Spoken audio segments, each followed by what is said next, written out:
Hello everyone. Welcome to our Rainbow Tree Care Scientific Advancements EAB Municipal Planning webinar. If you have not already done so, please insert your ISA certification number in the question box, and I have another slide that shows how that might look. We want to make sure you get credit for joining us today. One CEU will be granted to you upon completion of this webinar. You can use the question box for questions as well. We won't have time to address any questions during the webinar, but we are very good at answering questions offline after the webinar has completed. We are also recording this webinar, and you will be able to either share the recording with other members of your staff or other interested parties if you would like to afterwards. If you are so moved by the contents of this webinar that you would like, that's funny, that phone has never rang before ever, but it rang today. Regardless, the webinar recordings are available. We are also happy to do live webinars for any interested parties at any time. So please let us know if you'd like us to maybe get a group together and revisit some of the topics. Before I introduce myself, I do want to talk about one initiative that's very important for us here at Rainbow Tree Care and a lot of those companies working with us all across the country, and that's an effort we've undertaken called Saluting Branches, where we are unifying arborists all across the country to consolidate a day of service onto one day in 2015, September 23rd to be specific.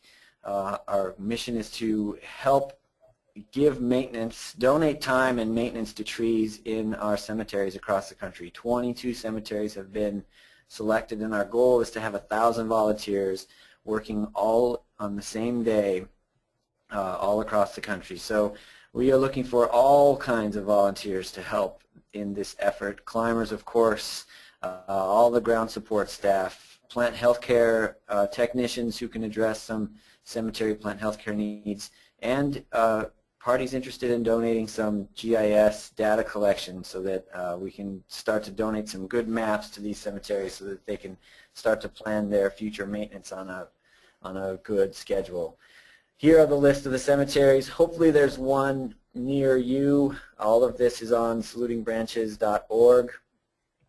You can sign up to take action as a volunteer, help us with our site leadership. There's also opportunities to sponsor the event, and with these sponsorships we're really just looking for people to donate some time or some money and share in the kind of the credit of making this event successful. We want to have our volunteers at least get a t-shirt and be fed on the day of the effort. So please go to salutingbranches.org and join us in this effort later this year. It's a big undertaking, and we're really excited, and we hope that you can help us make it a success. Now I can introduce myself. My name is Jeff Hafner. I am located in the western suburbs of Minneapolis and St. Paul. My title is Municipal Arborologist, and that's a title we created here at Rainbow Tree Care to really highlight the training aspects of this industry. There's a lot of information that needs to be disseminated and shared, and that's kind of my role, is to see what the science is saying out there and to find a way to communicate it to the practitioners and the people on the ground. I do come from a climbing background, and this may be the last month that I can fondly look back on the snow-covered forests that I used to climb trees in. We're quite warm here now for this time of year. We have no snow remaining, but it's fun to look back, and if you have a chance to climb trees in, you know, knee-deep or shin-deep snow, I highly recommend you give it a try. It certainly adds to the sense of adventure. But enough of me reminiscing. My contact information is there, and I'm always available for follow-up information.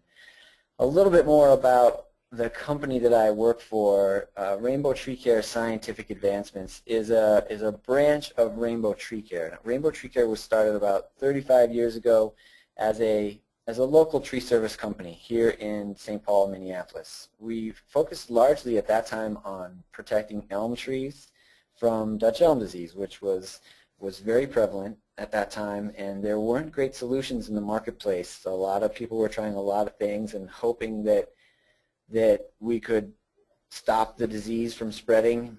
Rainbow Tree Care really got in on the ground level of what might work and certainly helped advance the protocols that are still being used today. And we are lucky in this region to still have some phenomenal elm trees that have survived and continue to survive today. We've grown to about 135 full-time employees.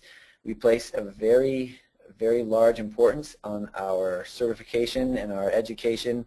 We encourage all of our employees to maintain their certifications and to stay current with all of the education opportunities that are out there. We work closely with the ISA. I mean, obviously we're offering CEUs for this webinar today. A little bit of background on the service side as well. Our Rainbow Tree Care service company injected over 8,000 ash trees in 2014. Now this is a webinar on planning, and it might be kind of a stretch to connect the two, but I think it's important as a planner.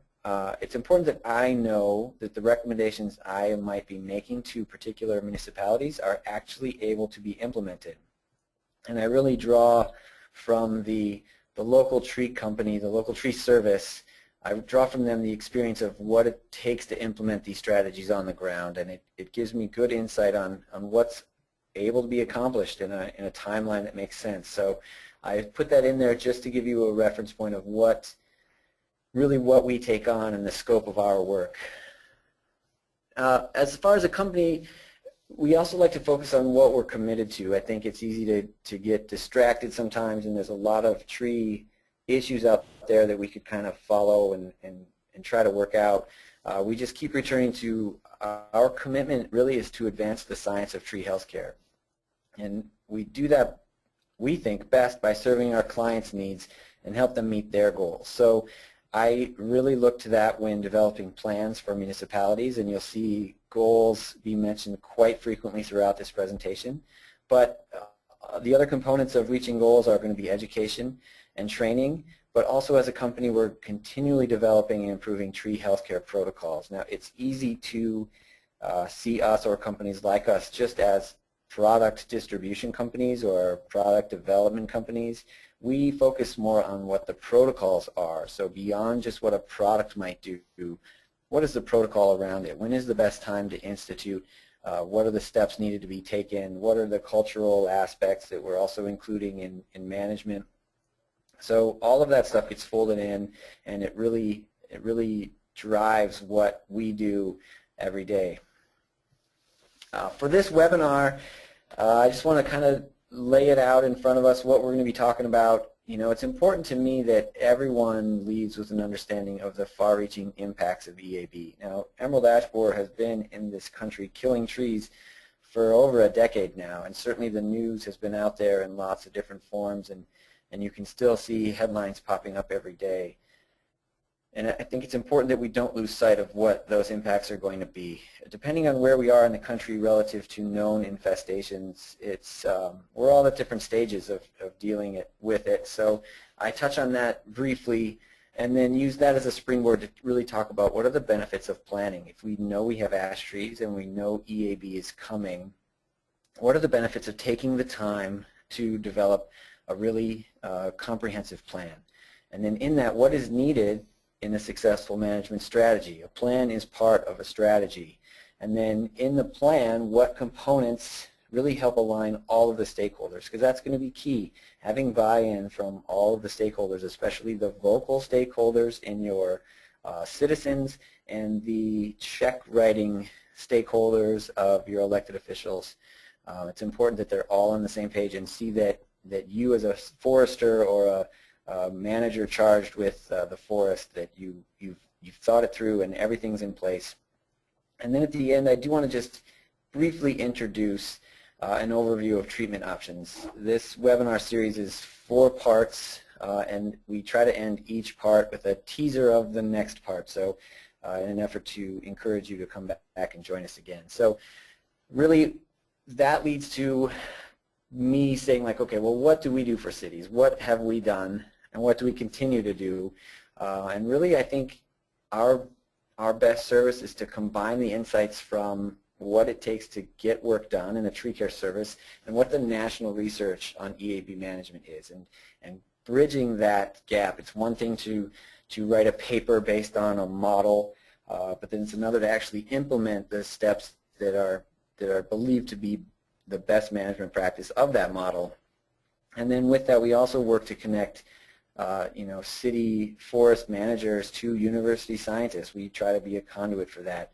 We're connected on both sides, and a lot of times those two sides don't have a clear pathway to collaborate, and we try to fill that void. Now, we do develop comprehensive plans for cities. It's a service we provide for costs. However, I have been known to review drafts of EAB plans without ever invoicing anybody. I certainly don't advertise it, but planning is such an important component of a successful strategy that I'm really a big fan, and if you're writing a plan and you'd like some feedback, I'm happy to share. In addition to that, we've built an economic model that is really powerful enough to develop a fiscal budget for a city. And we'll talk about that too as we go through, but that's really where a plan meets the road, so to speak. There are certainly lots of plans on a lot of shelves in a lot of cities, and we're not going to have the luxury of kind of passively watching EAB move through our forest. So, and with that, you can really see here what my work is trying to avoid. I really want to avoid thousands of standing dead ash trees growing in public spaces all across the country. You can see obviously EAB has a huge impact when left kind of on its own, and you can see a lot of trees die in a very short amount of time. Now, this is really a result of this, what we call the EAB death curve. It's an exponential increase in tree death that occurs after the exponential increase in pest numbers has occurred. So you can see this is over a few years, measured from 94 to 2010, but this death curve is still showing up in infestations all across the country. And you can see they had to kind of look back through dendrochronology, looking at growth rings of trees. They couldn't get direct measurements for these years, but once they started taking direct measurements, it was clear that once the pest pressure builds up, the trees really start to die very, very fast. And if you're not prepared for that, or if you're not managing to avoid that, that's what you're left with. Now, we have a slightly more marketing take on it, and you can see a similar thing, that over time, we're going to quickly move from no trees to a few trees, to hundreds to thousands to millions. Now, millions is not an exaggeration. EAB has killed hundreds of millions of trees already across the country by most accounts. And here in Minnesota, our estimates, in just this state, our DNR estimates are somewhere close to 1 billion ash trees. So certainly no small problem, and certainly what leads me to really focus on the importance of planning. Here's some more photos from the suburbs of Chicago. Chicago's been dealing with EAB in a lot of aspects for many years, but again, you see all ash trees die in a very short amount of time. So it's not as if you'll lose one at one end of the street and then the next year you might lose another one and another one. Once they start to die, they start to die in a hurry. So not only can that be an operational headache, it quickly causes big looks or big changes to the look and the feel of neighborhoods. In addition to that, if operationally, if you're unable to remove the trees in a timely manner, we can see brittle branches falling out of brittle trees on very calm days. This was shared with us from Chad Tinkle in Fort Wayne. But branches just start to let go. Ash wood is brittle even in the best of conditions, and when it dries rapidly because of massive borer damage, the trees start to really fall apart. So it becomes a public safety issue. We lose the luxury of removing them on our own timeline, even if they're all dead, and they become more dangerous to remove. So these are certainly things we want to be keeping in mind as we manage and try to prevent EAB from killing too many trees. Now, this photo shows our ground zero in Minnesota. This was the first tree to be discovered with EAB, and you can see after those trees are removed, here's the grindings from the stump.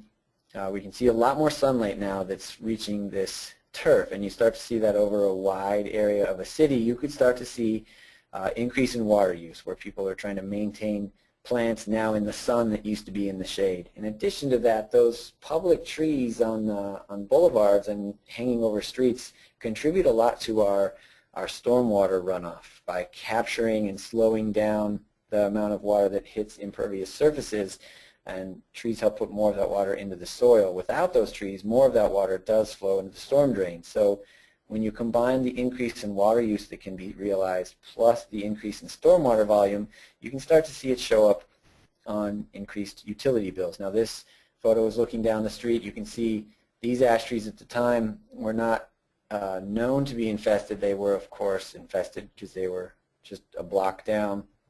And this is that same street taken as of yesterday. So these pictures were taken in 2009.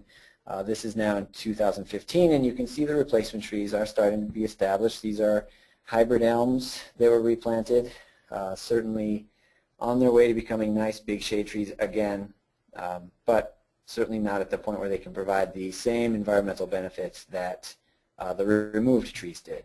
You can also see here there was a replacement tree planted that didn't survive, and that's one aspect that I think is important to keep in mind too, that with your removal and your replanting goals or strategies, some level of new tree mortality has to be included. And what that is going to kind of depend on the region and your resources to manage the newly planted trees. But strictly believing that for each tree you remove, you replace with another, and therefore your urban canopy remains the same is a bit of a stretch, in my opinion. Another photo from Fort Wayne, Indiana. In Fort Wayne, you know, they were a city really left without options. EAB was just really getting figured out as far as what management tools were available, and we were still kind of learning about the rapid tree death that we were going to be experiencing. So you can see in 2009, even though they had EAB, the streets were still in really good shape. And just 2 years later, lots of standing dead trees. So again, that impact is spread beyond just the forest into the budgets of the overall city and the economic, the environmental benefits that lots of municipal departments now share and rely on, plus the public safety, which all of that then of course is going to be funneled down into the political. In Fort Wayne and cities that were infested before it, there was certainly a level of, well, we didn't know. We didn't know what we had. We didn't know what we had to work with, and we didn't know how it was going to be. Cities that are recently infested and soon to be infested are not going to have that luxury. There's far too much evidence out there that EAB is going to be a big deal if you have ash trees, and none of us will have the luxury of pleading ignorance. Recently, I don't know if it was last year or a couple of years ago, an insurance company attempted to bring a lawsuit against the city of Chicago because the city of Chicago did not adequately update their stormwater system, even though the evidence that climate change was going to cause more frequent heavy storms. I don't believe the lawsuit was successful, but it certainly started to open a door of this idea that if you knew it was coming and you did nothing, aren't you more culpable? Now, I'm not trying to draw a direct connection. I'm certainly not trying to incite fear. I just think that it's something we really have to keep at the forefront, that this is a big deal and we need to take it seriously. And I of course encourage city foresters to do what they can to carry that message to the people who are elected. So then we talked before about what makes a successful EAB management strategy, and I think, like I said, it's really important that it has a plan that meets the city goals. Now within those goals, they have to be achievable. As I mentioned before, you can't just assume that you take a big tree out, you replace a little tree, and your canopy cover is the same. So if you have a canopy cover goal that's been adopted through your city council or through another initiative, those goals have to be kind of reevaluated. It's not going to be feasible to reach a 40% canopy cover goal if you're at 32 now and you haven't lost 15% of your trees to EAB. So it's just important to keep that in mind. Now, I love having goals out in front of us, but they do have to be achievable if your plans are going to be successful when viewed in hindsight. Now, of course, with all of that, there needs to be secured funds that are going to support those actions. If you don't have the money, the best plans, like I said, just sit on the shelf. And with those actions, what are the established timelines? All strategies within an EAB management plan have a best time of year to implement them. Now, it doesn't always work with the operations of the city, but certainly trying to line it out as your benchmarks is going to help communicate that to everybody that you're working with, all of those stakeholders. Like I mentioned, trying to align them between council and mayor, your parks department, public works, your citizen groups, and your individual homeowners.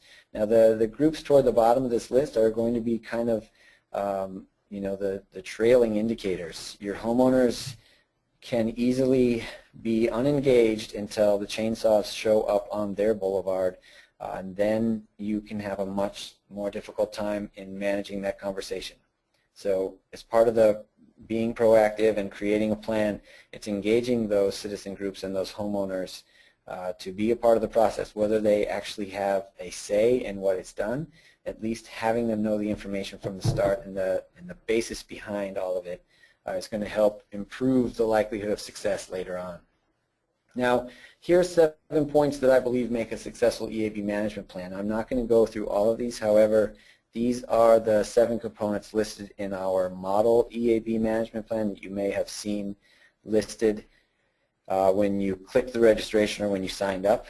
If you'd like this model EAB plan, we're happy to share it with you. It's 10 or 12 pages, I believe, and all of these components or these points are expanded into best management practices. It's really a look at what the science is saying will increase the likelihood of success in your plan. And they make sense to keep good records, work to detect early as possible, postpone that peak ash mortality of the death curve, preserving the most valuable ash trees, value being based on environmental value, always working to expand the tree canopy and improve diversity while minimizing public costs. Now, those 2 things seem to work contrary to one another, but really having looked at this in a lot of different ways, those are things that I absolutely believe can be done if we're proactive and we allow ourselves the ability to use all of the tools in the toolbox.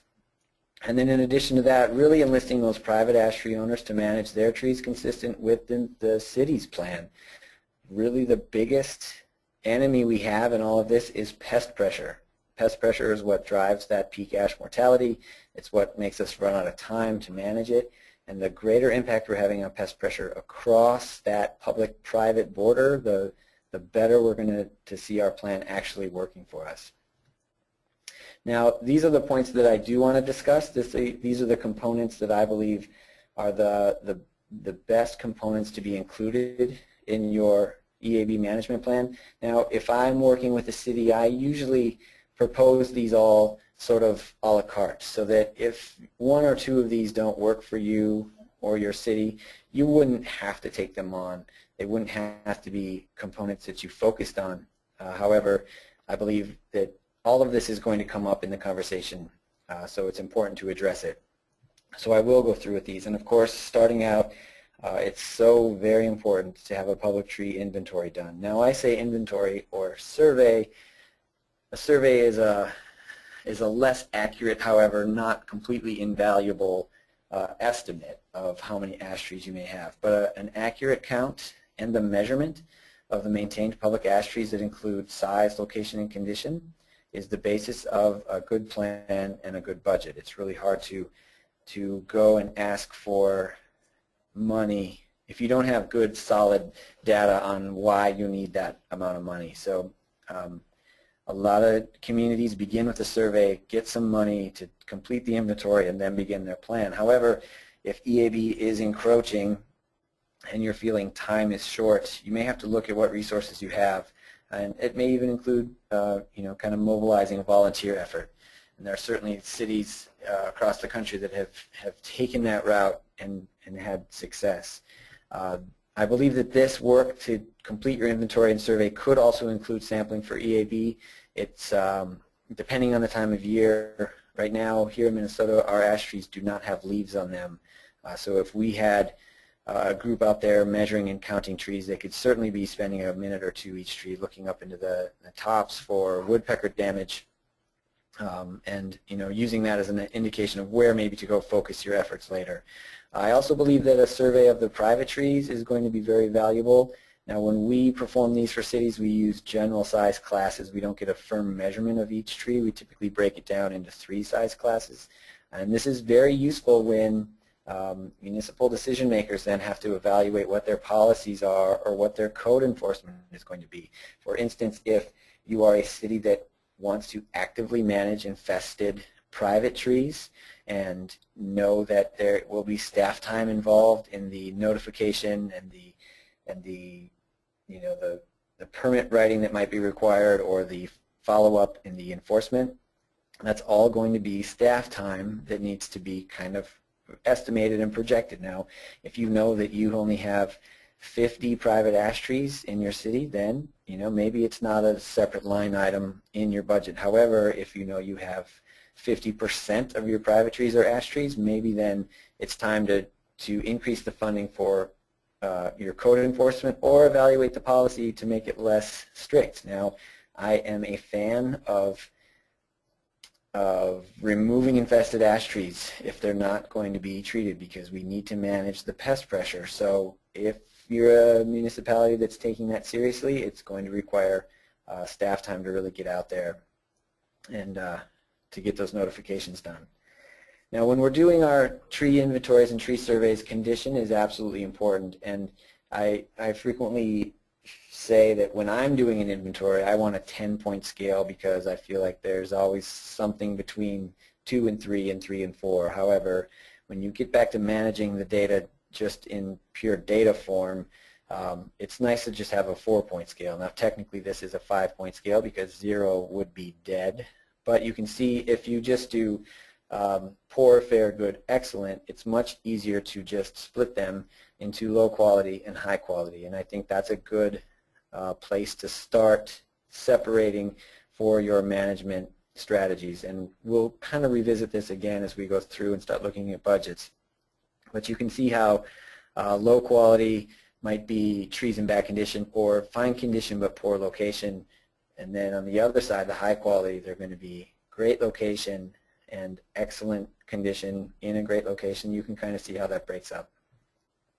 From that, then we start to sort our tree populations, and this chart has a lot of stuff. It's made up. We just ran a pretend city through our cost benefit tool, but here you can see this pie chart, kind of a breakdown of assumed tree population. So of the private trees, here's some assumptions of what they're going to be low quality with 11% high quality. The city trees might have about 10% high quality trees. This is in high priority areas, so this would be like on your boulevards or your parks. There's certainly going to be a component of low priority trees. Now we would consider this the unmaintained woodlands or river bluffs, areas that are just really, really difficult to manage. And then within that, in this example, we have this percentage of low quality city trees that are going to be removed. Now this is all just examples to show you how once you have the data collected, it can be sorted and evaluated kind of just in a robotic sense. Now, the second component of a successful plan, an urban forest goal, and I've mentioned that goals are important and that I'm going to talk a lot about goals. I don't feel I can talk about goals enough. They have to be what's driving everything. So these goals may include canopy cover and forest diversity initiatives. These are things that I found are useful to see what cities have adopted in other comprehensive plans. So that second bullet there is talking about that. Here in Minnesota, cities in the Twin Cities Metro are required to have a comprehensive plan that's looking decades into the future. Where are they going and how they're going to get there? And because there is such an increased attention to trees as green infrastructure, a lot of cities have relied on trees to meet their stormwater goals, their air quality goals, a lot of stuff that go just beyond the look and feel.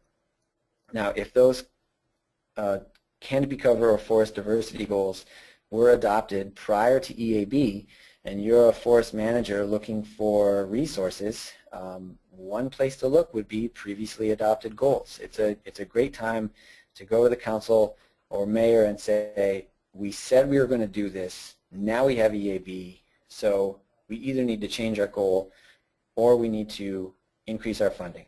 It's not an easy decision to make, but it helps force the decision, which EAB is really doing for us.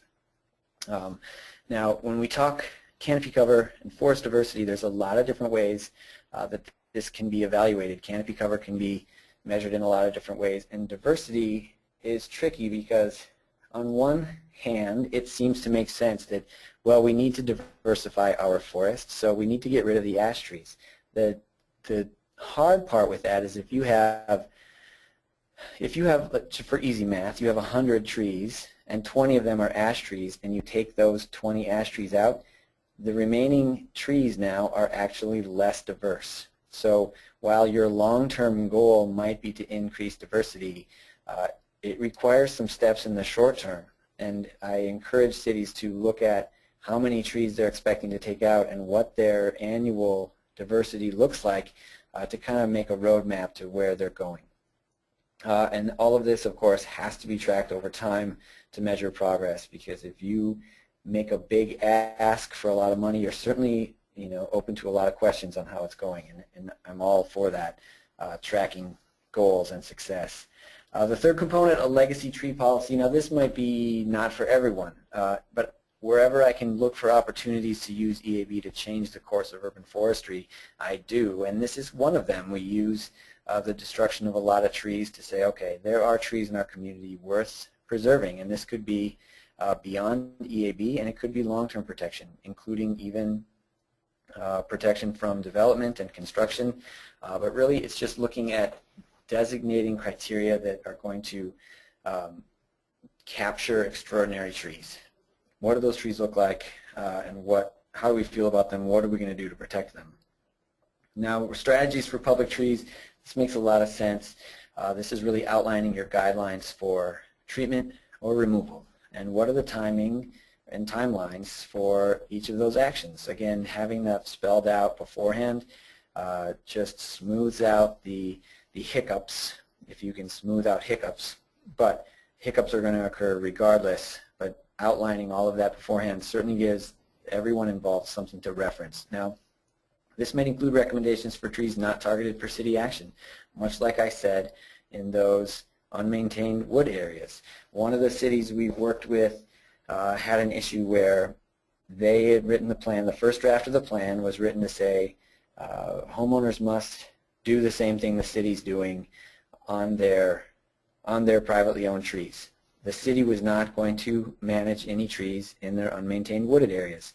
One astute citizen read that and said, well, but if we have a large property, let's say we have an acre, and we have wooded areas, shouldn't we also be able to maintain our wooded areas the same way the city is? And it was an excellent point. Me and the staff agreed that needed to be changed, and everybody ended up happy in the end. But again, those are trees that weren't targeted for city action. And the other component I mentioned, having homeowners enlisted to work in conjunction with the plan, it really allowed for a lot of collaboration there. Now, strategies for private trees, I kind of already alluded to that. What are the public services for private trees? Are there updates to city code that need to be required?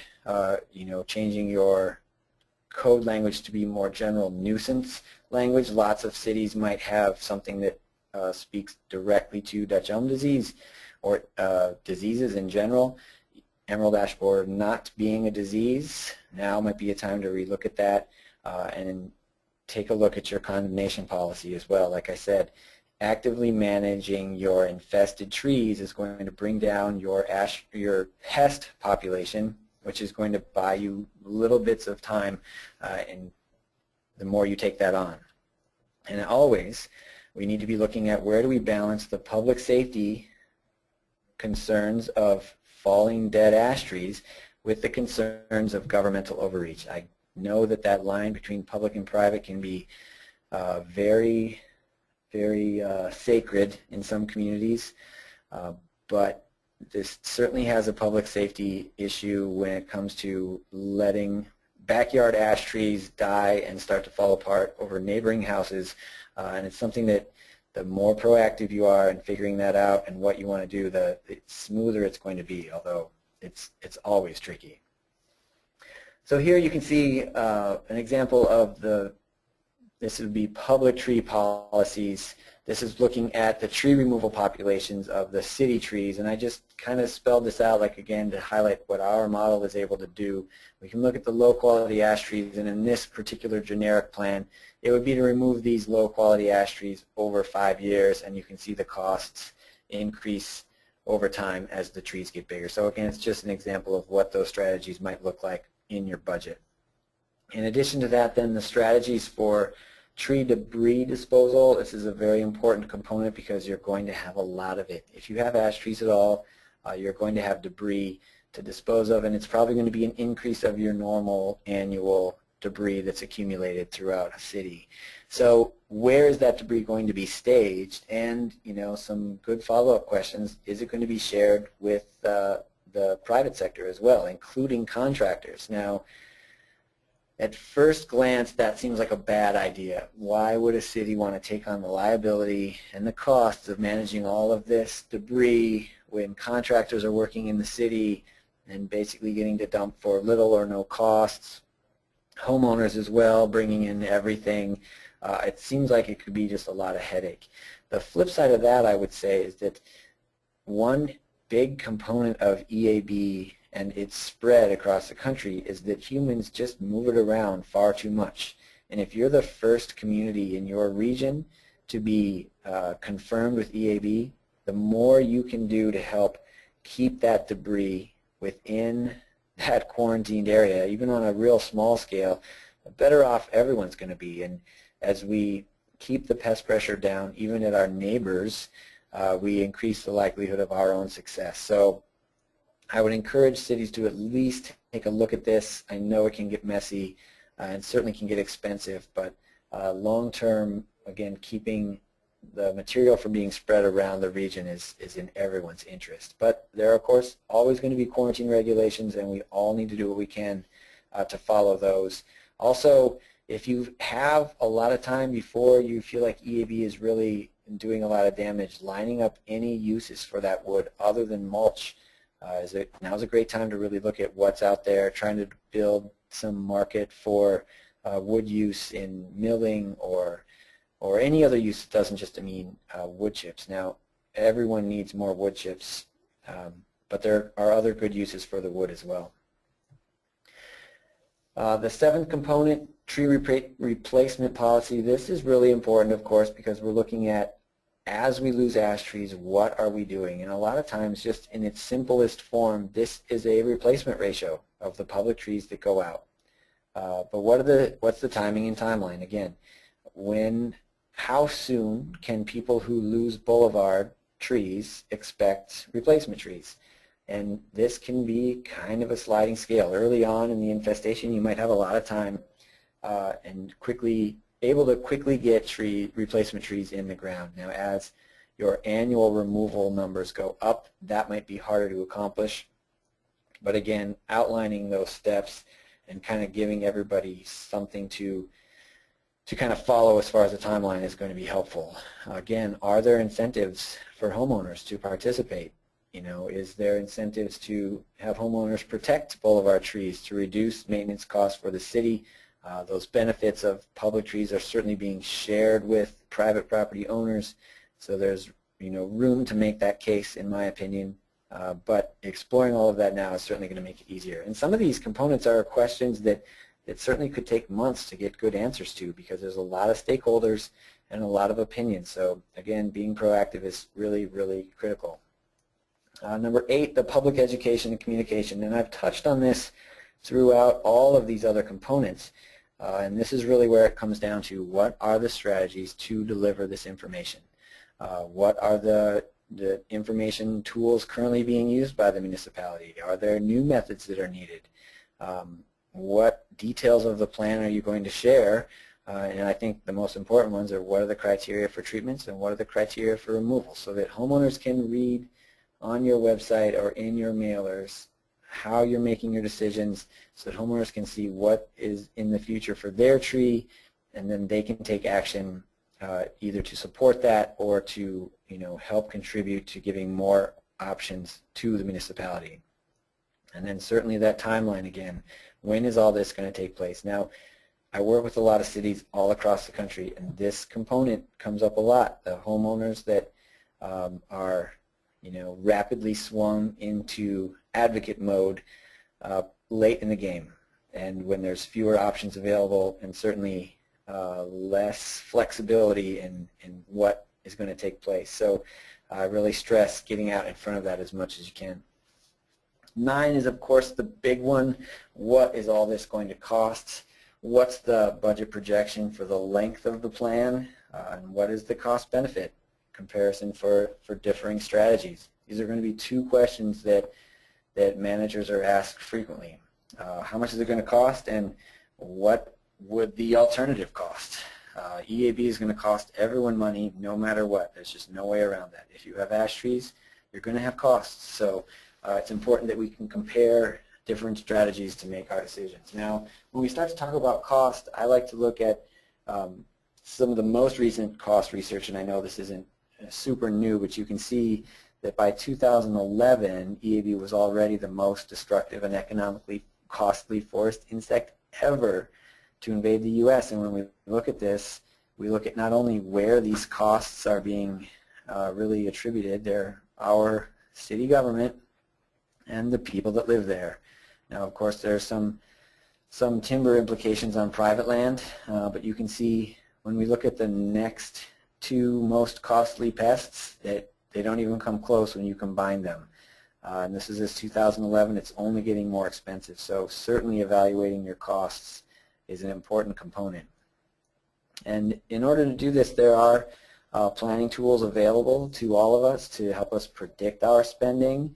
There's free tools online from the University of Wisconsin at Stevens Point and the Purdue EAB cost calculator are both out there, both widely used. I recommend everybody check them out and give them a shot. They're going to give you a good snapshot of what you're going to be dealing with, but of course all of the things that make them great can kind of limit them as well. And you can see when it comes to University of Wisconsin Stevens Point cost calculator, there are 5 things of data that you're really entering, and then the calculations will be measured beyond that. But it makes sense. You need to know how many ash trees you have, what is the mean diameter of that population, then of course your treatment costs, how frequently are you going to treat, and some estimations of what your treatment success are going to be. The Purdue online EAB planning tools, fairly similar. Again, you have your inventory data, the time span that you're working within, your treatment costs and frequency, what are your replacement costs, your removal costs, and then a discount rate to kind of put in the cost of borrowing the money, basically. Now, these tools, while fantastic for snapshots, aren't really comprehensive enough to develop a budget on. In my opinion, there are too many components within a municipality that are going to incur costs, and all of that need to be captured if you want good, solid numbers. So we worked to develop our own plan cost-benefit model, and I won't go into all of the details, but I do want to talk about some data inputs that are available in our tool. Now, we can look at different areas of management and different levels of intensities. We can include our private trees, including where the front yard and backyard trees are. Now, some of this is assumed, some of this is collected in survey work. Again, front yard, backyard has some implications on what the staff costs might be in getting these trees down if the homeowners are unable to do so. Some assumed participation rate over the life of an EAB program if there's incentives. We look at the cost estimates as well, the tree cost, stump. We look at total tree and stump removal, and we measure area of the tree. We look at dosage and treatment costs, girdling costs if you're going to be doing any forest management or early detection programs. How much does it cost to fell those trees and analyze those trees? It's very, very robust. It's very in-depth, and it gives a lot of flexibility. Now, it's more cumbersome, of course. We can't just put this out there and have you fill it out for yourself.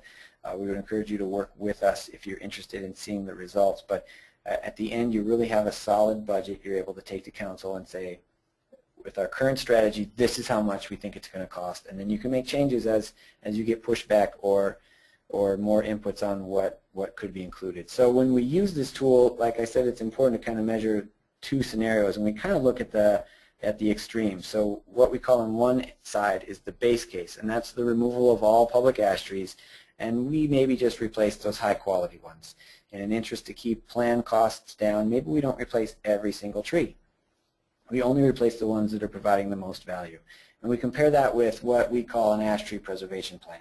What it would cost to remove just the low quality public ash trees and then protect the highest quality public ash trees that are providing the most benefit. Now, in this, again, it's going to be easy to kind of see this message as a mouthpiece for or from the company of Rainbow Tree Care Scientific Advancements or even Rainbow Tree Care Services. However, I think it's important that this snapshot is going to be very similar to those free online tools you're going to see from universities. The data has been analyzed in numerous ways, and you can see by comparing these two strategies, one spends less money and one keeps more value. I'm just highlighting how our tool would analyze this data and then kind of show you, what the results are. So we use in this tool the death curve. We know that a large percentage of these trees will die in a short amount of time, so you'll see this shape come up in our graphs as we look at this. Now, the base case, as I mentioned, the removal of all trees and the replacement of only the high quality ones is by far the most expensive. This axis would be dollars, and I've removed it because it would give kind of a false impression of how much things cost, but we don't know how many trees this is necessarily. This is a generic example where we plug in 1,000 trees of this size and kind of analyze it over time.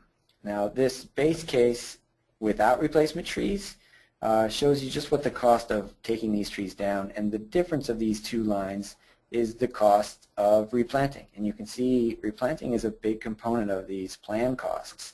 Now, by preserving the highest quality ash trees and removing the lowest quality ash trees, that's this green line, you can see even after 20 years, this plan has spent less money. Now, when we look at just purely costs, you can see that tree preservation makes sense in this case.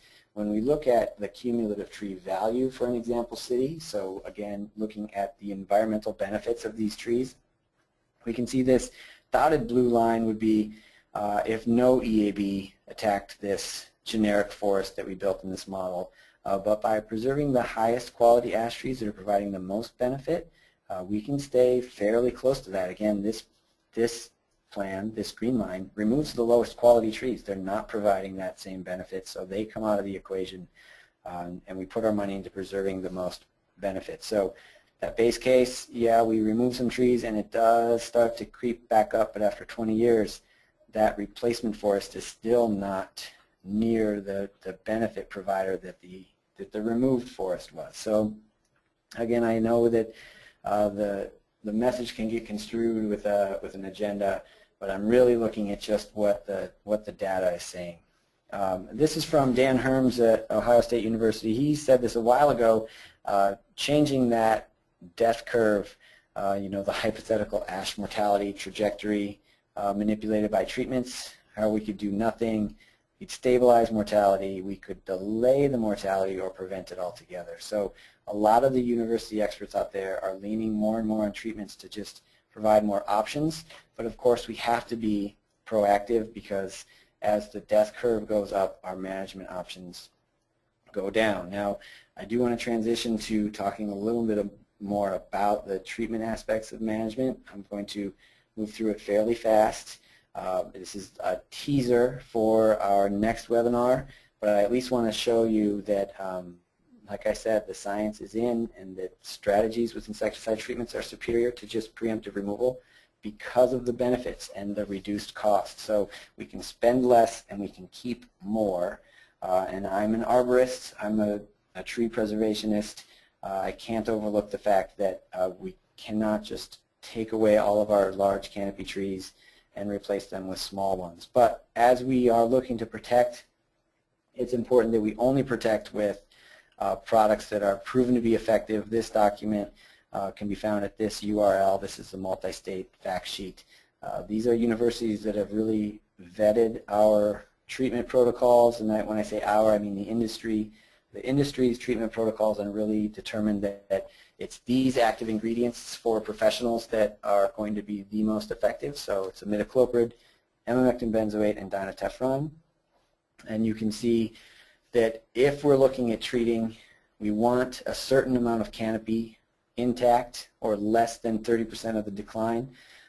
These are going to give us acceptable results in here. Trees that have kind of been attacked in greater levels, we're not going to anticipate they're going to provide us the predictable results that we want. So we can show you what some of this looks like on the ground. Again, this is just a teaser for the next webinar, but when we look at, these are trees in Hazel Crest, Illinois, where we had a trial. This is what the street looked like. We used soil applications of imidacloprid.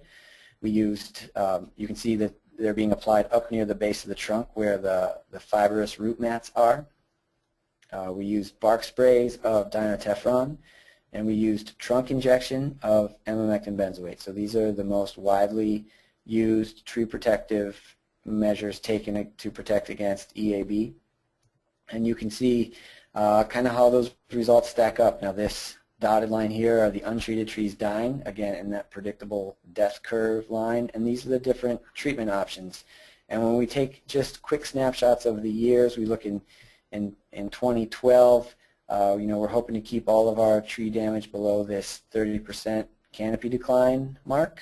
And you can see in 2012 they're all doing that fairly well. The imidacloprid applied at a 2x rate in the spring that same year is doing just fine, and here's what it looks like on the street. So it's important to keep in mind that as a manager, this tree is going to require more intensive management than these trees who are still in very good shape. And really beyond just the logistics of managing the operations, we can still decide which street we're more comfortable in having.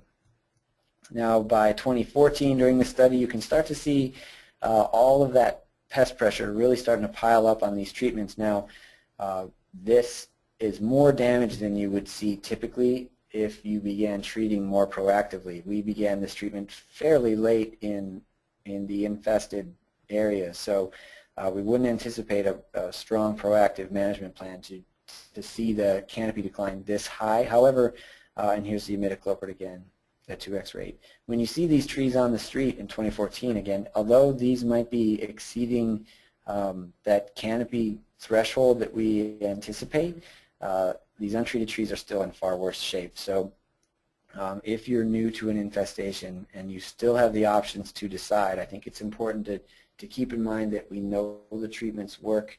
They all have their pros and cons, and sometimes you might just be keeping trees alive until you can remove it on your own timeline, but in the meantime you're still able to preserve the benefits that those trees are providing.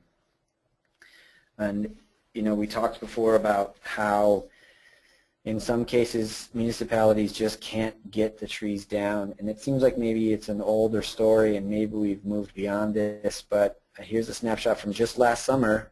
This particular community just didn't have the resources to get these trees down. So the public safety risks are real here, and that the treatment options are available. They're working, and they're a tool that should be considered in the toolbox. So as we near the end of the webinar, I just want to touch back on the outcomes I had laid out. I feel like we've really addressed the far-reaching impacts of EAB and the benefits of planning. If I did not use the words goals or proactive enough, please let me know in the comment section later. I try to say them at least 60 times each. In that then, what I feel is needed for a successful management strategy, and then again all of the plan components that help align the stakeholders, and just a brief overview of treatment. The next webinar will focus solely on EAB treatments available to municipalities. And we'll go into more detail about what it takes to get those treatments done and the cost and benefits of implementing them, again, not as the only strategy, but as a component within a strategy. If you have questions, you can let us know in the question field. I'm going to try to address one or two now since we're a little ahead of schedule. If no time to deal with them today, please let me know, and I'm happy to address them offline. Also, please let us know if you'd like our model EAB management plan. So if I look at the questions here, there's one. Aside from ash, what other species are being affected by EAB? Yes, EAB was recently discovered to be impacting the white fringe tree. From what I've seen, it's still too early to tell whether it's going to be as fatal and as devastating as it has been to ash species, but it certainly raises some concern. A lot of the narrative prior to last year was that ash trees are going to be the only ones to go, and maybe when they're gone, you know, the pest will go with it. But as we get into some of the warmer growing areas where the white fringe tree is able to survive, I think there's some concern in how much they're going to be able to harbor pests and how many management tools will be available to us. A lot of the talk around treatments in bees in ash trees might not hold up for treatments in clearly a flowering tree that bees might frequent. So if I look at another question here, can we safely remove ash this summer during flight season while the population might still seem low? Yeah, I mean, if you know you have EAB present, certainly removing during that peak 2 weeks when adults are flying, you're going to increase the likelihood that you move it around. Now, when that 2 weeks of adults flying is exactly might be difficult to nail down. Yeah, that one's tough.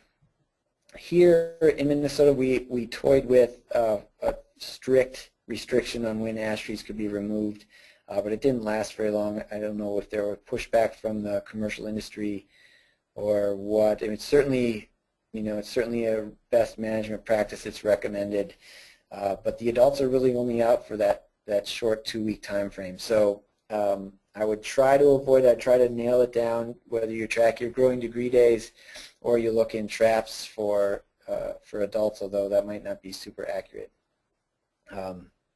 I would try to avoid just that peak season if possible, maybe even that peak month.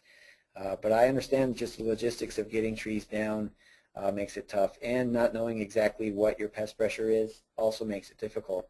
You know, if your assumption is that your pest pressure is low, that's kind of based on what you're seeing in the canopy, and we know that the damage in the canopy is trailing the actual population. So that one's a little more difficult to manage, but I think speaks to just the complicated nature of trying to manage this pest. So I don't know if that answer is sufficient. I will try to address it in greater detail and follow up, and please let me know if my answers, you know, bring up any additional questions. But until then, until I'm able to follow up with you offline, thank you again for joining us. Please look for our future webinars and join us. And like I mentioned before, if you have suggestions for other webinars or would like us to host a webinar for a smaller group, we're more than happy to do that. You just have to please let us know. But thanks again for joining us, and we hope to speak with you soon.